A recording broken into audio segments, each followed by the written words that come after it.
أعوذ بالله من الشيطان الرجيم بسم الله الرحمن الرحيم اللهم صل على محمد وعلى آل محمد وسلم. Nous avons dernièrement bouclé l'histoire intéressante du prophète Youssouf que Allah nous raconte dans le Coran. Une histoire qui nous enseigne une chose fondamentale, car à la fin Allah nous prévient et nous rappelle que de la même manière que nous devons suivre et bien suivre l'histoire de Youssouf alayhi salam, nous devons aussi prendre en considération toutes les autres histoires relatives aux prophètes qu'il a dans le Coran et l'histoire desquelles nous devons toujours tirer des leçons importantes. Cela nous donc induit à lire le Coran et à y repérer. Pour ceux qui veulent lire le Coran, pour ceux qui veulent se soumettre à Allah, de donc bien comprendre le cheminement spirituel que l'on doit suivre pour atteindre Allah. Car le Coran contient donc les éléments qui nous permettent de pouvoir suivre le chemin qui mène à Allah. Malheureusement, la plupart des gens lisent le Coran comme un livre d'histoire, ou un livre d'école, ou un livre académique. Malheureusement, ils sont souvent trop omnibulés par des zikrs. Et je rappelle que les zikrs qu'on fait, comme par exemple prendre le chapelet et réciter 1000 fois Astaghfirullah, Dieu ne peut pas te pardonner quand le matin tu vas au travail et tu commences à escroquer les gens. Ton Astaghfirullah n'a aucune valeur en ce moment. Ton Astaghfirullah va prendre de la valeur aux yeux de Allah quand tu vas te réformer et arrêter d'escroquer les gens. Tant que tu perds Dieu, tu persistes dans l'acte que tu commets, qui ne sied pas aux lois divines. Wallahi billahi, lui qui te fait croire qu'en disant Astaghfirullah un chapelet va te protéger du tourment de Allah au jugement dernier, je crois que c'est le diable que tu causes avec un homme. Ce qui a fait que nos frères, quand je regarde parfois des choses sur leur site Facebook et autres, j'ai l'impression qu'ils sont dans un monde de rêve. Alors que dans le Saint-Coran, on nous rappelle une chose très fondamentale qui est: j'ai créé les êtres humains que pour une vie de lutte. Et il nous rappelle: pensez-vous que vous allez dire on croit sans qu'on ne vous mette à l'épreuve, comme on a mis à l'épreuve ce passé avant vous? Quand Allah révélait ce verset au prophète Mohammed salam, qu'il a rapporté aux compagnons, Allah s'adressait bien sûr à ceux qui étaient au moment où on fait la révélation de ce verset, et aussi à nous qui allons venir après lui, après cette époque. Donc un bon musulman qui dit qu'il est musulman, qui soumet toute son entièreté à Allah, doit donc se préparer psychologiquement et mentalement à comprendre que dès qu'il a dit que je crois en Dieu, l'épreuve est là. Malheureusement, les musulmans ne veulent plus de preuves.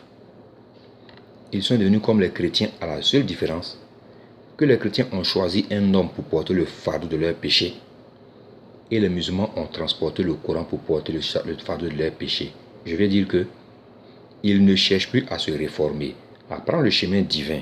Leur seul souci, c'est la recherche de zikr qui va le protéger contre les tourments de la tombe. C'est-à-dire, il sait qu'il commet le mal, il en est conscient. Mais comme il refuse le chemin divin, son souci c'est de courir de personne en personne capable de donner des zikrs que quand il va faire la nuit, son affaire est réglée.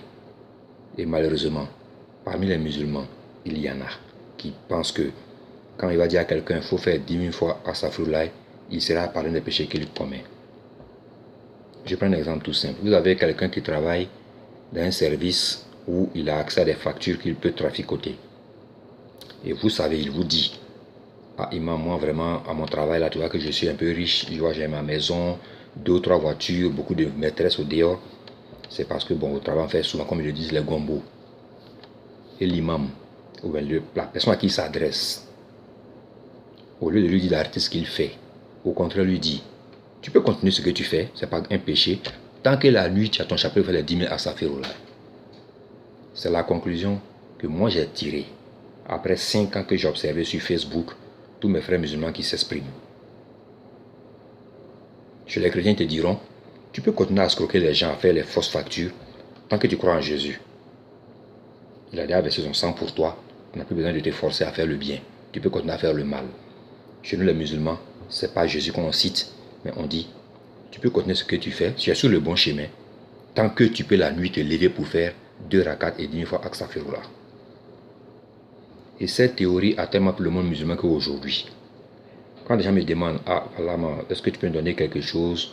On m'a posé la question une fois, de donner des prières spéciales à faire le mois de carême. Je dis, je n'en connais pas. La personne s'est fâchée parce que je dis, je n'en connais pas. Je dis, mais bon, on va demander aux imams qui en connaissent.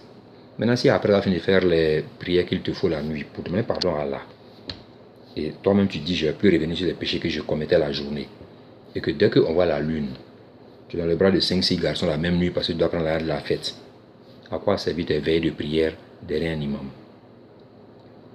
La réforme radicale est dans le Coran. Ce n'est pas une expression que j'ai inventée, parce que beaucoup de gens pensent que la réforme radicale est quelque chose d'inventé par Valama Meïté. Non. Mais comme les gens ne lisent plus le Coran attentivement, bon, c'est pas leur faute trop. Tout est fait à vitesse absolue sur la terre.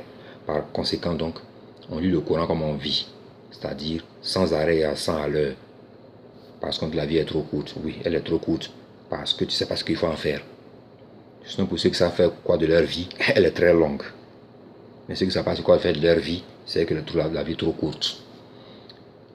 Je parle de ce phénomène parce que j'ai constaté que justement c'est cette mentalité nouvelle, pas nouvelle maintenant, mais contemporaine de nous, qui fait que nous sommes dans la situation dans laquelle nous nous trouvons aujourd'hui, c'est-à-dire la misère la plus totale.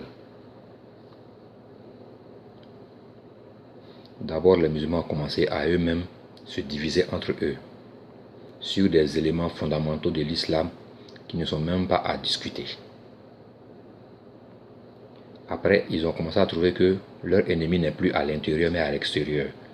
Mais comme ils n'ont pas le même ennemi à l'extérieur, ils sont divisés sur la question de l'ennemi à l'extérieur. Après, ils ont commencé donc à se défendre contre, selon eux, ce qu'ils appellent l'extérieur. Mais moi, je suis revenu à la réforme radicale, qui est dans le Coran justement, où Dieu nous dit dans le Coran, tout expressement, je ne changerai jamais l'état d'un peuple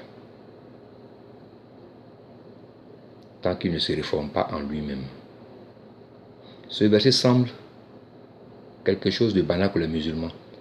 Même si on demande à des musulmans aujourd'hui, si ça est dans le Coran, ce verset, beaucoup vont douter. Ils vont commencer à me demander les références. Parce que leur souci, ce n'est pas du le Coran. Parce qu'il sait très bien que si le Coran en entier, il verra le verset où Dieu dit, je ne change jamais l'état d'un peuple tant qu'il ne se réforme pas à lui-même. C'est dans le Coran. Mais ils vont m'appeler pour me demander les références de ce verset. Parce que leur souci n'est pas de le Coran complet. Leur souci, c'est de rechercher le Coran, les éléments qui permettent de faire des zikrs la nuit, qui selon eux les amènent au paradis.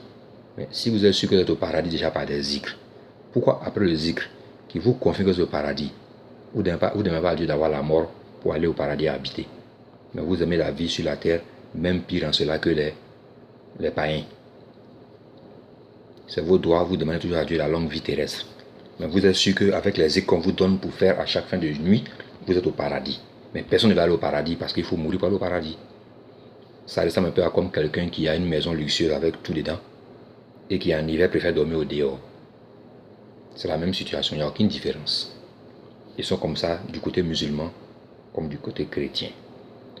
De telle manière qu'aujourd'hui, ce groupe de musulmans qu'on appelle musulmans modernes, qui donc acceptent le mot champagne sur l'ananas, qui commencent à penser qu'on peut manger le porc, qui commencent à trouver que la nourriture halal n'est plus celle qui est dangereuse, la nourriture haram n'est plus celle qui est dangereuse pour son corps et sa santé, mais le haram c'est ce qui n'a pas été abattu selon un rite musulman.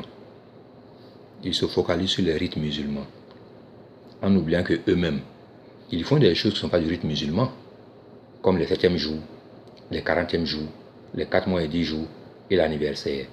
Je dirais mieux au défi quiconque sur cette terre de me sortir des hadiths certifiés, sûrs et certains, que Mohammed salam et après lui, on réunissait les familles des gens qui sont morts au cours des batailles pour faire leur 7e jour, leur 40e jour, les 4 mois et 10 jours, l'anniversaire de la mort.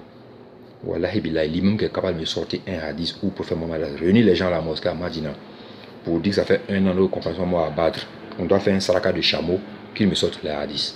Mais nous on le fait en Afrique plein. Mais nous quand on dit que c'est haram ou que c'est halal, on dit haram, c'est ce qui n'a pas été abattu sur le rite musulman. Oui, Il est donc haram de faire les 7e jours, parce que ce n'est pas un rite musulman. Il est haram de faire le 40e jour, parce que ce n'est pas un rite musulman. Donc si on a défini le haram et la halal par ce qui est rite musulman, voilà, l'Afrique va être dépourvue et déprimée de tous ses attributs de musulmans. Parce que la plupart des actes et des événements qu'on oppose en islam en Afrique n'ont rien de religieux. Ce sont nos coutumes païennes qu'on n'a pas voulu enlever, qu'on a islamisées. Je le répète, ce sont nos coutumes païennes qu'on n'a pas voulu arrêter, qu'on a islamisées. Tout comme les chrétiens arrivant en Europe, n'ayant pas pu enlever les coutumes païennes européennes, les ont christianisées. C'est le même processus. Il n'y a pas un qui est différent de l'autre. Par conséquent donc, on va donc rapidement dire une chose pour laquelle on prend la parole, ce soit la réforme radicale. C'est comment réformer la société musulmane de manière telle qu'elle devienne l'islam que chacun est appelé à faire. Parce que les gens pensent que, comme Dieu dans le Coran qu'il est très miséricordieux, ils pensent que la miséricorde d'Allah s'adresse aux criminels.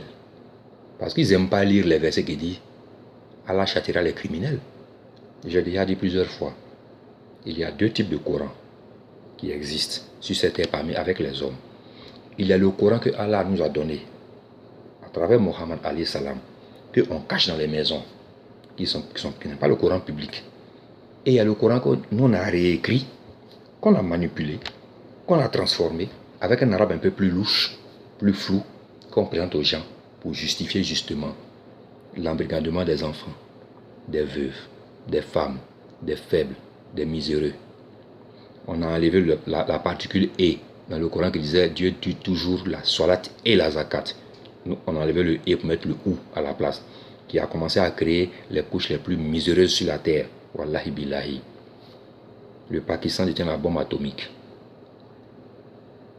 Une puissance nucléaire atomique. Le Bangladesh s'est coupé du Pakistan après et a changé de nom. Les deux sont quittés de l'Inde et ils ont changé de nom après. Ils sont restés un seul pays avant qui ne se séparent les deux. L'Inde est restée l'Inde. Le Bangladesh est l'un des pays au monde. Avec l'Indonésie, il y a le plus de taux de musulmans sur la terre. Mais wallahi billahi, quand un petit coup de vent souffle en Bangladesh, que tu es un musulman au cœur sincère, tu vas pleurer. Tu vas couler des larmes. Tellement la désolation est grande. Mais pourtant, ils sont entourés des pays comme le Qatar, le Koweït, les Émirats arabes unis, l'Arabie saoudite. Mais quand un coup de vent passe à Bangladesh, la seule chose que le Premier ministre peut faire au Bangladesh, quand un coup de vent souffle sur les maisons, qui les emporte, quand il prend son téléphone, il appelle les États-Unis, l'Australie, le Canada, les pays européens occidentaux, la Chine, le Japon. C'est parce que lui-même il sait que s'il appelle l'Arabie saoudite, le Koweït et autres, il va mourir de faim à cause du typhon qui est passé. Lui-même, il est musulman dans son pays à 98%. Mais dès qu'il a un petit coup de vent qui souffle sur son pays, il est bien conscient qu'il n'aura même pas l'aide de ses frères musulmans. Et on dit, notre ennemi est à l'extérieur. Avec ce qu'il vient de dire, l'ennemi n'est pas à l'extérieur, il est en nous. La zakat a été instituée par Allah, pas pour être une aumône ou des impositions. Malheureusement, on a eu des gens qui ont réécrit le Coran, comme je l'ai dit, en faisant donc du Coran la source secondaire de la jurisprudence musulmane aujourd'hui. La plupart des pays qui disent adopter la charia, ils écrivent toujours bien. Moi, j'ai lu beaucoup de constitutions de beaucoup de pays arabes, comme l'Arabie saoudite, le Yémen et autres. Ils écrivent que la source de la législation de la jurisprudence est le Coran et la Sunna. C'est impressionnant, la Sunna du prophète, alayhi salam. Ce qu'ils oublient de nous dire, la Sunna du prophète est le comportement du prophète vis-à-vis du Coran. Je vais dire que le prophète, à son époque, alayhi salam, se conformait avec ce qu'il avait comme situation au verset qui était là devant lui. Quand il annonce aux fidèles Après observation que certains faisaient de longs voyages, qui leur coûtaient beaucoup de peine, il leur a donc proposé que pendant le mois de carême, quand tu es en voyage, tu suspends ton jeûne que tu peux refaire après le mois de Ramadan. Il a donc estimé, de par la sunna, de par sa position traditionnelle à cette époque, que la distance était de 80 km. Mais nous, on a réécrit un nouveau tafsir de ce verset en disant, le prophète a dit 80 km à chameau. Nous, qu'est-ce qu'on a fait? On a réécrit 80 km en allant le mot par chameau. À chameau, on a enlevé ça. Qui fait que même quand les gens prennent la voiture d'un point A à un point B sur une autoroute, qu'ils peuvent faire en 1 heure de temps, maximum, ils disent, je ne jeûne pas, parce que j'ai 1 heure de voyage à faire sur les 18 heures que dure le jeûne. Quand on demande pourquoi tu ne peux pas jeûner, il dit, parce que la sunna du prophète nous recommande de ne pas jeûner quand on parcourt des gens qui dépassent 80 km. C'est normal qu'il dise ça aujourd'hui, parce que les livres qu'il a reçus avec les générations, le mot par chameau a disparu de la circulation. Entre-temps, ceux qui sont les maîtres de l'islam, ils ont ce tafsir, ils ont ce livre dans leur maison. Donc aujourd'hui, les musulmans ont des jurisprudences dans leur tête qui n'a aucune conformité avec les règles islamiques et coraniques. Malheureusement.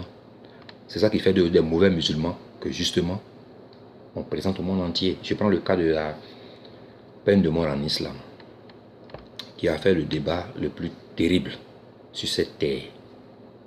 Certains disent que on doit tuer par lapidation ceux qui commettent, maintenant ils sont bloqués, ils disent l'adultère.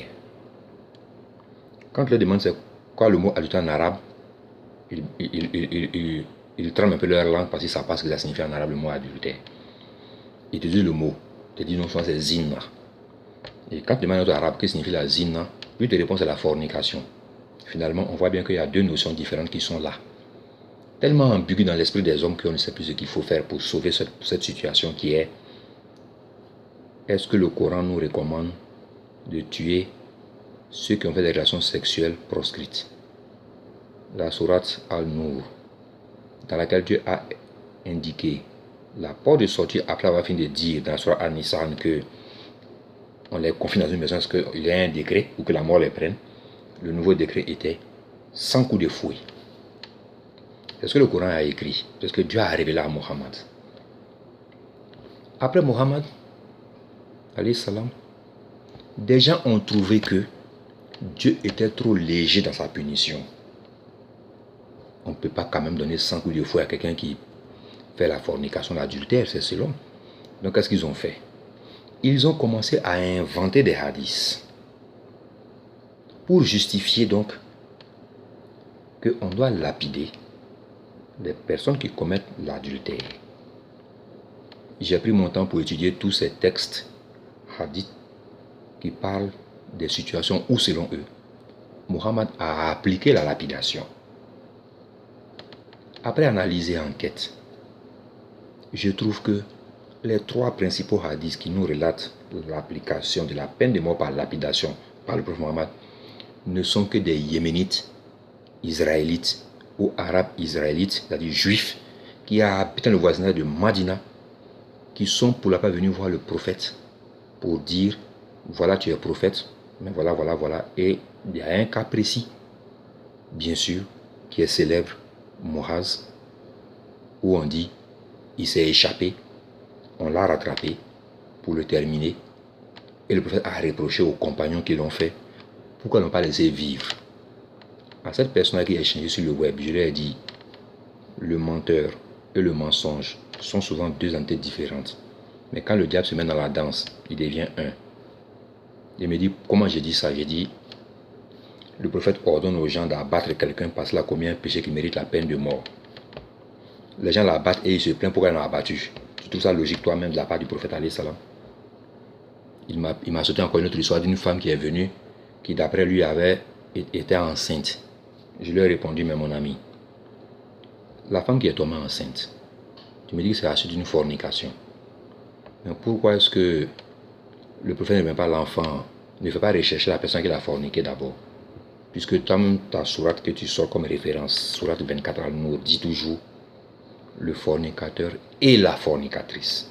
Tu n'as pas mis le fornicateur ou la fornicatrice. Mais ça ne m'étonne pas que vous changez tout. Puisque où c'est écrit Salat et Zakat. Vous avez mis où?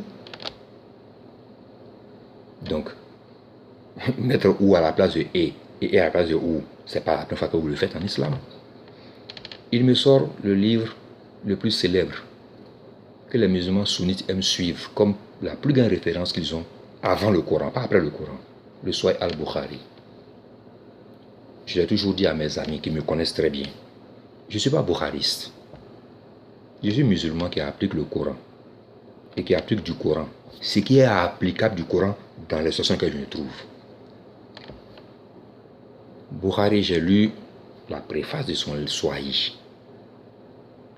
J'ai après relu les critiques sur son livre, qu'elles soient positives ou négatives. J'ai mis dans la balance.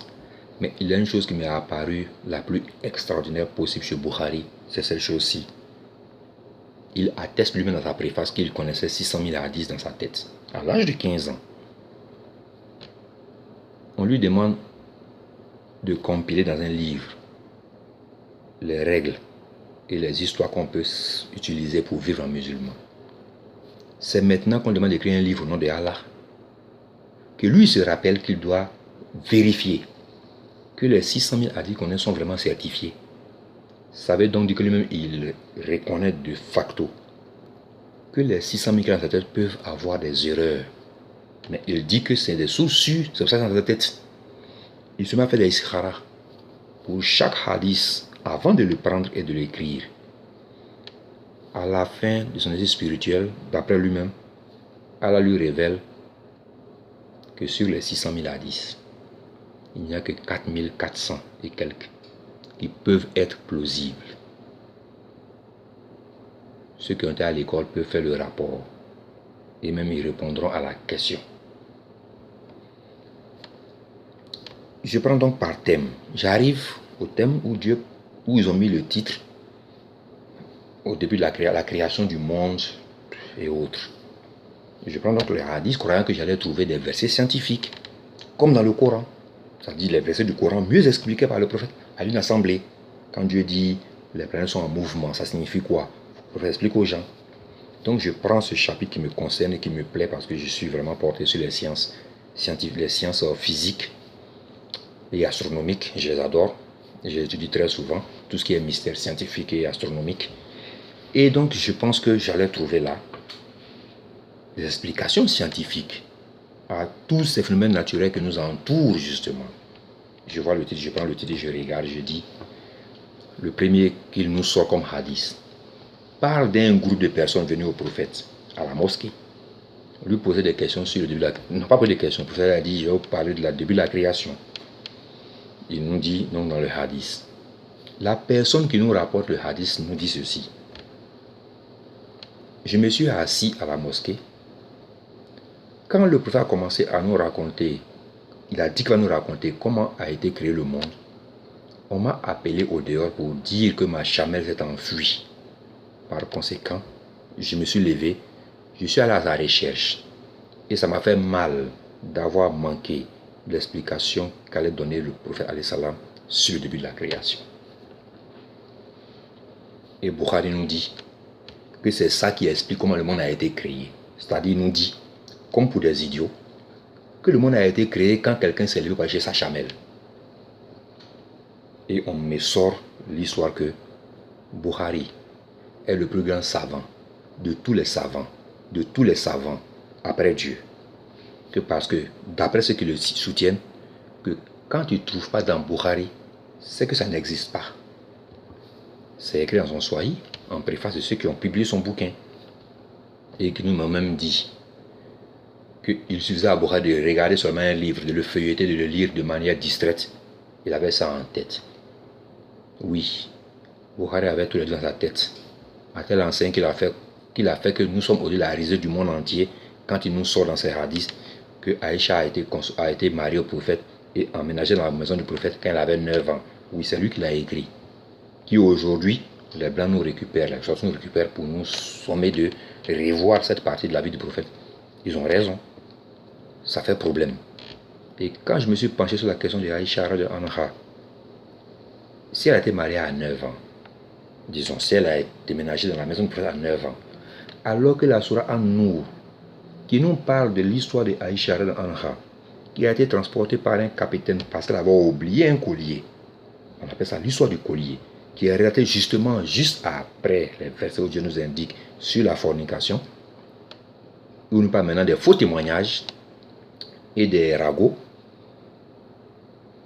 Et quand je regarde la révélation de la Sourate An-Nur, son tafsir et sa révélation, on apprend tous que la Sourate An-Nur a été révélée justement à une expédition, c'est le Tabouk, à l'an 7-8 de l'Hégire. Donc Aïcha, Anha, est mariée à 9 ans au prophète. Ça veut donc dire que Aïcha, à l'an 6-7 de l'Hégire, avait déjà plus de 9 ans. Donc elle est née avant l'Hégire. Si elle est née avant l'Hégire, pourquoi on n'est pas capable de nous dire quand elle est exactement née? On voit donc bien compte qu'il y a une erreur dans cette affaire d'âge d'Aïcha. Je continue mes recherches et je découvre que en tradition arabe, pour quelqu'un qui te parle en Arabie, pour ceux qui ont fait l'Arabie vraiment, pas nos frères qui sont allés faire du tourisme, qui ne sont jamais arrivés en Arabie, je vais en parler plus tard. En tradition arabe, après toutes mes recherches faites, quand par exemple tu as un professeur d'université qui est très connu et qui enseigne depuis très longtemps et qui chaque année publie un fascicule, il va commencer 1, 2, 3, 4 jusqu'à 9. Quand il va arriver à la 10e édition, la 10e année de son ouvrage, il va jamais écrire 11. Que ceux qui me discutent, ils envoient les preuves. Il va écrire 1. Il va faire 1 jusqu'à 19. Il va écrire 2. Mais après 2, 20, il ne va pas écrire 21, il va écrire 1 encore. Ainsi de suite. Ainsi de suite. Ainsi de suite. Qui fait qu'on a donc très vite compris que quand Aïcha dit j'avais 6 et 9 ans, Aïcha avait dit par là qu'elle avait 16 et 19 ans.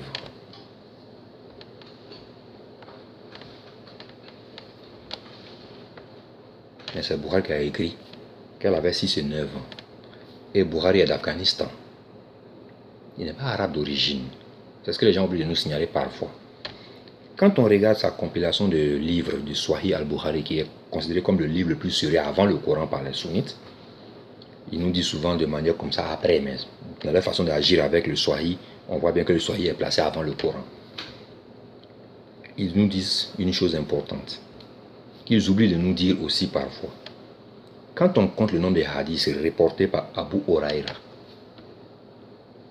il possède à lui seul près de 60% des hadiths que tu as sur al-Bukhari.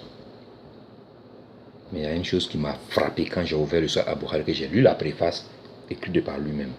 Disons une note qu'il a écrite lui-même, al-Bukhari, qui est dans le Sahih al-Bukhari. Ceux qui me contestent peuvent le prendre et le lire. Il a été traité d'avoir dit quelque chose de très grave dans un village en Irak, si je ne me trompe pas. Et les gens ont demandé à ce qu'il parte. Parce que ce qu'il a dit était trop énorme, était considéré comme un blasphème même d'ailleurs. Mais par respect pour lui, on a préféré qu'il quitte le village. Mais avant de quitter le village, il a fait une déclaration. Beaucoup de personnes ne connaissent pas cette partie de sa vie. Il a réexpliqué ce qu'il a voulu dire, qui a été mal saisi par les gens. Il a dit, donc il a repris, il a répété que le Coran est la parole de Allah. Et que lui, al-Bukhari,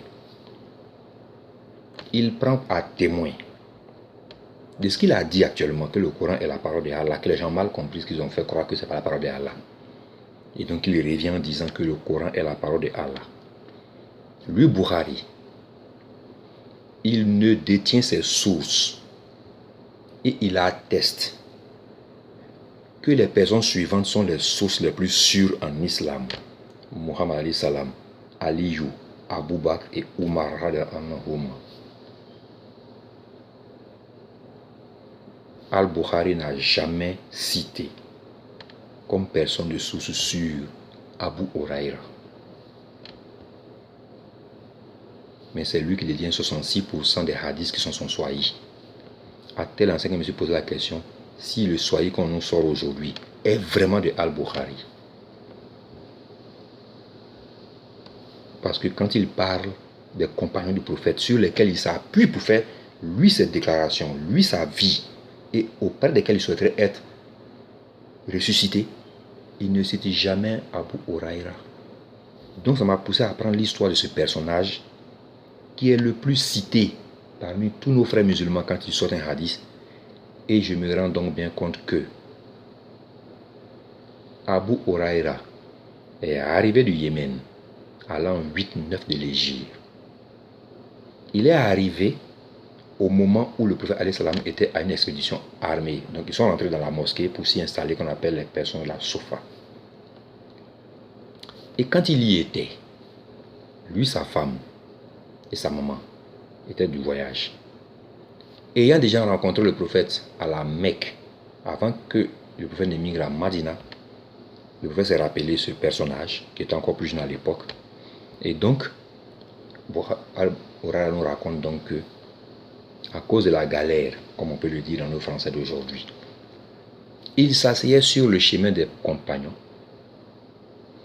Il leur demandait de lui expliquer un verset qu'on venait de révéler ou bien qu'il avait pu voir dans l'espoir, d'après ce que lui-même nous dit dans son livre, pas dans son livre, mais de son histoire.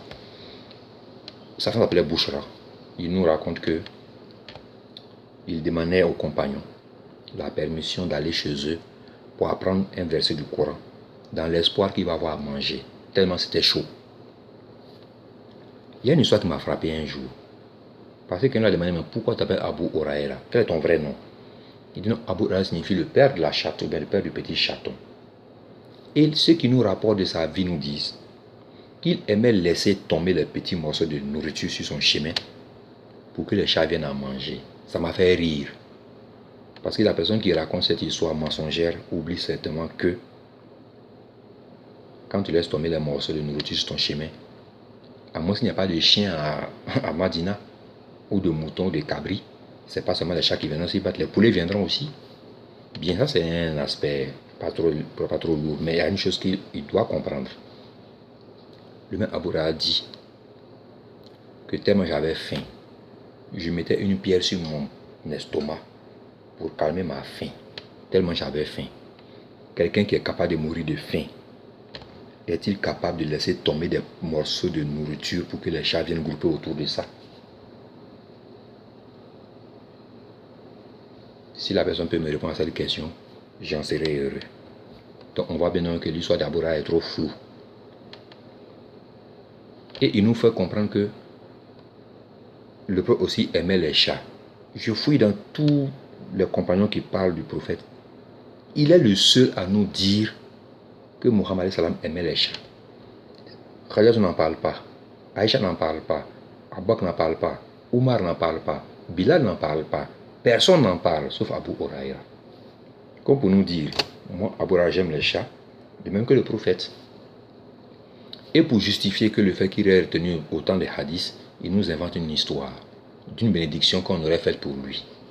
Oubliant qu'on a fait la même bénédiction quand Ibn Abbas est né. Et donc quand je prends les hadiths qui nous relatent les cas d'adultère qui sont traités par la Sunna, pas par le Coran, il y a une quatrième histoire qu'on ne nous dit jamais. Bizarrement, c'est la seule histoire sur l'adultère qui est conforme au verset coranique et qui est relatée par Ibn Abbas. Les trois autres cas relatés par Abu Huraira n'ont aucune conformité avec le verset divin. Pour quelqu'un qui a un esprit sensé, qui n'a même pas bien d'aller à l'école coranique ou à une école d'exégèse coranique, comprend évidemment bien que les hadiths rapportés par Abu Huraira sur les lapidations qui sont là dans la sunna, dans les hadiths, dans les swahis, sont des inventions. Et quand on fouille, on retrouve un hadith qui a été éliminé après par Abu Huraira lui-même. Et Bukhari explique pourquoi le hadith a été éliminé. Il dit quand il remonte la chaîne du hadith, il ne tombe sur aucun compagnon du prophète, mais il tombe sur Abu Huraira qui prend l'histoire chez un boucher chez qui il allait mendier de la viande. C'est pour ça qu'il a éliminé ce hadith qui justement nous dit que la lapidation est la sanction réservée en islam pour ceux qui commettent l'adultère. Ce livre existe. Mais la plupart des musulmans ne font même pas cette lecture, ça ne les intéresse même plus. Ce qui les intéresse aujourd'hui, c'est de sauter un pantalon, avoir une barbiche et de tenir chapelet la main pour zikrer. Et ils se gardent de ce genre de hadiths toute leur vie. Al-Bukhari a éliminé un hadith. Parce que d'après lui, quand il remonte la chaîne, la isnad du hadith, il ne tombe pas sur un compagnon. Il tombe sur un boucher qui a raconté l'histoire de cette lapidation à Abu Huraira quand il est venu mendier de la viande chez lui. De tous les compagnons qui ont été nommés gouverneurs dans les États musulmans après la mort de Ibrahim salam, Abu Huraira est le seul à avoir été accusé de détournement de fonds. Et lui-même il reconnaît qu'il a été bastonné de combien de coups de fouet par Ousmane, et que Ousmane a ponctionné sur sa fortune qu'il a faite en quelques mois au barème une somme d'argent. Tellement était fâché qu'il dit qu'il ne retourne plus être gouverneur. Bizarrement, quand tout le monde décède et que Abu Sufyan, le fils d'Abu Sufyan, prend le pouvoir du califat après une bataille rude avec Ali, il a été gouverneur de Madina. Et bizarrement, celui qui fait la prière mortuaire sur le corps de Aïcha, Anha, Ma salam.